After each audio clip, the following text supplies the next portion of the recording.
I don't like how he has been treated, especially in the last few. Have you been hanging out with the group of men doing part of the support group that I'm talking Who about? do you think supplies the biscuits?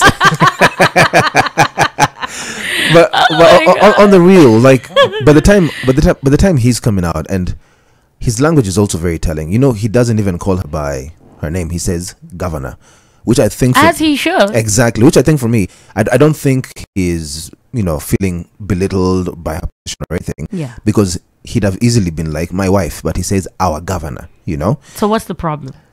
I think first of all, I think people have either a vendetta or they just don't have something good with the governor, the female governor, and they're trying to frustrate her because she's come out like she loves her family.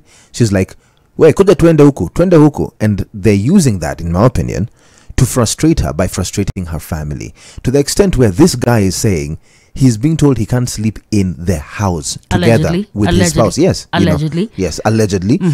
And then also allegedly saying he cannot even travel in the same car with her. You know, he has to take a boda. You know, they cannot be in the same vehicle. And he's like, but if it was the other way around and it's a male governor, the wife goes with him. If you're going to a function, why do you have to take a boda to go to the same place with my spouse? No, could it be that his perception of what first gentleman should be, you know, could it be distorted, some of the privileges he needs to be enjoying? Because he sounds like someone who's trying to distract the governor from her work. Okay. And I find that when she speaks, right, she's also trying to say, honey, I love you, but I gotta do this. I need to go to work.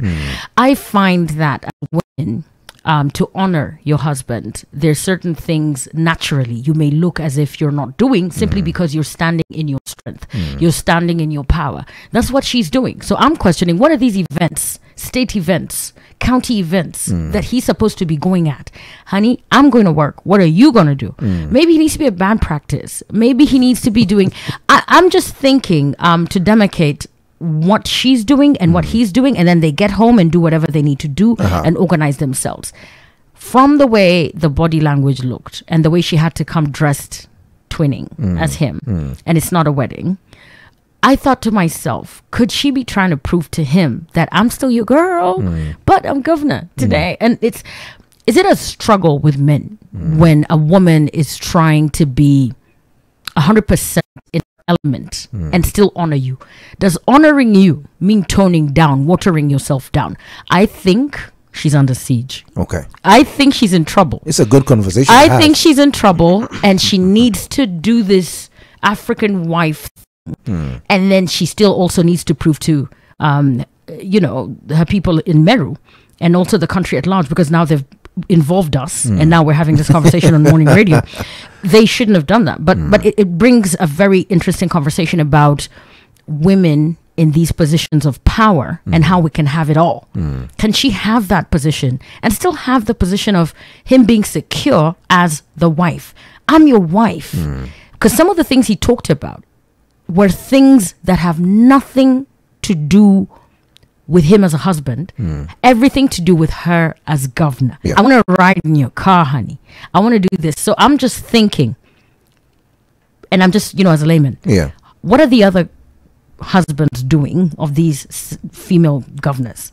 So I'm just thinking to myself, is there reason to be alarmed? Is there trouble in paradise?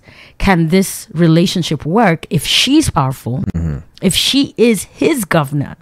He needs to respect her, though. You know what I'm saying? But how do you tell an African man that?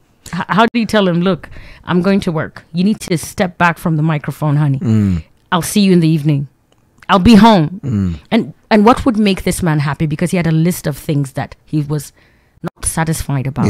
And I get that. And I love that he's for the family. But it didn't sound like it was for the family. It's interesting. You know, it's interesting. And of course, we throw it back even to hashtag Morning Fix to jump in on this. To our MCMs. You know. Yeah, man. Let us know. Let us know what you think about this whole story. Because different people are saying different things about it. But we also want to know, what are you thinking about it this morning? And I like the question that you asked. It will be good to find out, these other first gentlemen, do they still get to be in the same vehicle as their governors? They need a WhatsApp group, support group, whatever group they need to get in and recruit him. Maybe they don't talk to him because... They need to. Yeah, because you know, when they try to, he says what's my last name? What's his last name? Bite you, right? Right. Yeah. And they try. He's like, I'm gonna bite you. Okay, and then she also needs to hook up with the other governors, and then they need to